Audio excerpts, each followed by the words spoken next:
Hey guys, let's ding in the new year with In the Ring with Christine. But before I get started, I want to send a special shout out birthday message to my love, Christopher Jarrell Jones, my firstborn son. He turns 31 today, and I'm so super excited. He's about to join us all. We're on a family trip to bring in the new year and to spend some time together before we all get back to work. I also want to shout out this amazing woman with Years Earrings. All her earrings are made with love, and you can reach her at YEEARSS. I got these beautiful earrings for Christmas from my son's girlfriend, Ariane, and that's where she got them. She had them made. So check her out. She's got some good stuff. And also, I just want to let y'all know that all of these views are totally my opinion, my years of experience in boxing, things that I see, things that I want to see. The pandemic has been really tough on a lot of us, but you know what? We're going to keep on punching. We're going to keep on kicking. I do want to say that there have been some families that have lost some people, and my heart goes out to them. I pray for them. And then there have been people that have been blessed during this pandemic. So I really want to focus on that. I want to focus on the positive, and I want to focus on the fact that boxing made it through. It's come back. It's stronger than ever, and I'm super excited. I have a few categories that I want to go over. One personally was my most memorable interview in 2020. And if you missed that, you can check out my interview on YouTube, and also you can go to the Podatron Network if you just want the audio.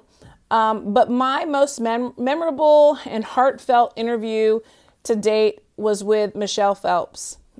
She and I can relate on so many levels, and there have been some things that have happened to us in our lives. But I think the end result is that no matter what's happened to you in your life, you can come out on top, and you can be successful, and you can be the woman, the man that you want to be. You can't let things that have happened to you define who you are. So that was definitely my most memorable and heartfelt interview of 2020. Now, I do want to go to the 2020 fight of the year. To me, it was definitely one of the biggest moments in boxing. It was definitely Mikaela Mayer when she won her WBO title. You know, this woman is on fire, and she is a great role model. I know that there are little girls everywhere looking at her, watching her story, and wanting to be just like her. And she's definitely amazing. I've known her for a few years just through the boxing. I just recently got to know her on a different level, and she's amazing. She had an ESPN, just a short little clip of her life and things that she's been through. And I'll tell you what, I was motivated myself, because a lot of times we think the things that we've been through, there's no way that we can be on top like some of these people that we look at and admire. And I just want you to check her out, because she's definitely a woman on fire. Another biggest moment in boxing was Teofimo Lopez. He already held the IBF title, and then he won the WBO title against Lomachenko. You know, a lot of people really thought that Loma was going to win. And that was definitely also my biggest upset for most people, not me, for 2020, because I knew that Teo was going to win. I saw the fire in his eyes, the passion, the youth. I looked at different things as far as injuries, wear and tear, mental state of Lomachenko, and I called it. I knew that Teo is a superstar, and he's not going to stop. Absolutely not going to stop. Now, I want to skip on to a fight that happened in 2020, and it's the only fight to date that I would like to see a rematch in. And for so many reasons, and I'll talk about that. It was definitely Tyson Fury versus Deontay Wilder.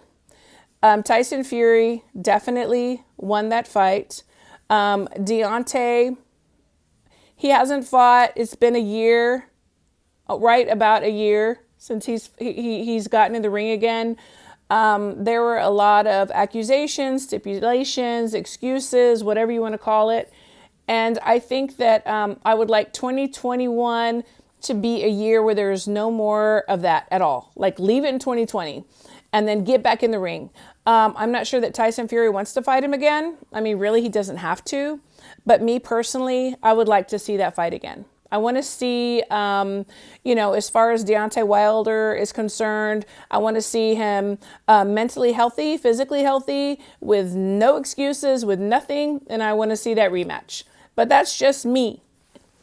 Now we're going to move on. And for the first time in history, correct me if I'm wrong, Ring Magazine has never had two winners before. But this year, they had Teofimo Lopez and Tyson Fury. I have to agree with them. I mean, those two guys really showed what they were made of, as I talked about before. And bravo to Ring Magazine for putting them both on and not choosing one or the other. So that's 2020 Ring Magazine winners, Teofimo Lopez and Tyson Fury. And I totally agree. Now, I want to move on to top prospects. Now, it's not written anywhere, or maybe it is. It hasn't been talked about, or maybe it has. But this is my opinion from what I've seen. And my top prospects, I have three top prospects, and they are in no particular order. First, Elvis Rodriguez. Elvis Rodriguez is so talented. He has impressed me so much, and I really believe that we're going to see a lot more of that in 2021. Second one, Xander Zayas. Look, this kid is charismatic. He is talented inside and out of the ring. He is another positive role model. I have also interviewed him, and he is a sheer delight. He is so motivated. He works like a horse, and we're definitely going to see more things from him as well. And my third one is one of my fellow Texans, Bam Rodriguez. That kid, let me tell you, since the amateurs, he has been a winner.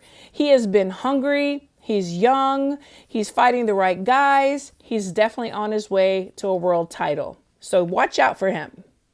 Now, I have two top contenders. And again, they are in no particular order. Another fellow Texan, Virgil Ortiz. Virgil Ortiz is a beast. Absolutely a beast. If you don't know who he is, you're definitely going to know who he is in 2021, because I can really see that everybody involved is going to be moving him and pushing him because they see the talent. He's going to get the right matchups and fights that he needs and that he wants. And he's not afraid to fight anybody. He's called out some big names. And I think in 2020, we're going to see those names. So I'm super excited about that. Now, some of you may or may not agree with me, and that's okay. But my second top contender, again, these are in no particular order, is Ryan Garcia. I really believe that Ryan Garcia on January 2nd is going to beat Luke Campbell. Is Luke Campbell talented? Is he skillful? Does he have ring generalship? Absolutely. But I really believe that once Ryan Garcia beats Luke Campbell, people are going to put him on a different level. He's going to be put on a pedestal. He's going to really show and prove what he's made of. He's got it. I really believe he's got it. And he's going to show you all on January 2nd. Now, greatest comebacks of 2020. No particular order. Number one, obviously, another fellow Texan, Errol Spence Jr. A lot of people criticized him for coming back and fighting Danny Garcia. There were positives and negatives. The positives were, hey, Danny is talented. How would you want to, they cheered Danny on. They said, yes, he was great. He was wonderful. Why would you want to fight him your first fight? And then other people said, you know what? Danny's washed up. You know, he's not really what we thought he was. This is his third loss, blah, blah, blah. Look, let me tell you something. Danny Garcia is nothing to be played with. And Errol Spence said, you know what? I'm going to get in there and I'm going to show the world this wreck did nothing. It was a miracle, and I'm here and I'm going to do what I got to do. And he did. He did exactly that. I did see on Twitter that he said he was going to get a strength and conditioning coach and he was going to get a nutritionist, which I think is very smart because he knew that that fight took a lot out of him. And now after Danny Garcia, he's only got bigger fights to fight. So that is my first comeback kid of 2020. And my second one is Franchon Cruz. Let me tell you something. I admire this woman so much. She, had her belts taken because she lost the fight against Jimenez. Jimenez was on PEDs. So that's the reason why she lost. But that girl stood in front of her. She took shots. She gave shots. She fought her butt off. And in the meantime, as she was waiting for the powers that be to give her belts back, she was positive. She was uplifting. She was motivating. She designs clothes. She even designs her own ringwear. This girl, I tell you what, she is one of my favorites right now. She is definitely my comeback kid for 2020. Now, let me see, top female of 2020. That would be the unified champ Jessica McCaskill at 147. If you don't know her name, you definitely will. Her name is definitely going to be a household name because the girl is talented. She's amazing. She's definitely one of the top females, and she's my top female for 2020. Now, up and coming trainers. This is something new. This is a new category. But up and coming trainers that really made a big impression in 2020. This trainer, for boxing heads, we know who he is. He's been around for years. He's worked with professionals behind the scenes. He's worked with Team USA. He has really made a statement in the boxing world. And I can dare say in 2021 and on, he is going to be a household name like Freddie Roach. Mark my words, okay? And my top up-and-coming trainer of the year definitely has to be Kay Karoma. He works with Shakur Stevenson, Michaela Mayer, Jared Anderson, Duke Reagan, and the list goes on and on. I can't even name everybody that he's had association with, that he's mentored, that he's trained, that he's worked with. There's just too many. So remember his name, Kay Karoma. Now, before I end, there are two things I want to talk about. We've had some fantasy matchups. We've had social media matchups, etc. Most boxing people that I know are not too crazy about this, but I can say that promoters and the players involved are happy because this is just another facet and another way to make money. Kudos to you. Kudos to all those that are profiting off of this. I do have to say, though, not anybody can box. Boxing is a very dangerous game. It is life or death. So before you say, you know what, if so-and-so can do it and he's this and so-and-so can do it and he's that, I can do it too. I just want you to think twice.